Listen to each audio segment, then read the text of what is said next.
Hello, in this video I'm gonna show you how you can put emoji in a channel name just like over here. So in order to do that, first we have to get emoji, so let's find one.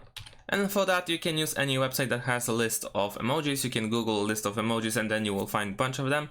I for myself use getemoji.com and it has a list of all emojis, I believe. So over here I'm gonna select any emoji and then I want to copy it. You can use Ctrl+C in order to copy it quickly. And now let's get back to Discord. And now over here, whether it is a text channel or a voice channel, all you need to do is go to edit channel over here. And then in the channel name, all you need to do is pretty much paste the emoji. So you can use Ctrl+V in order to paste it. And of course you can paste it anywhere you want to.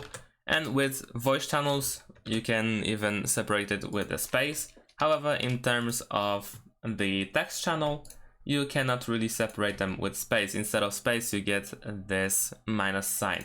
So keep that in mind. So going back to the voice channel, what you want to do is, as I said, paste the emoji and then you can save the changes.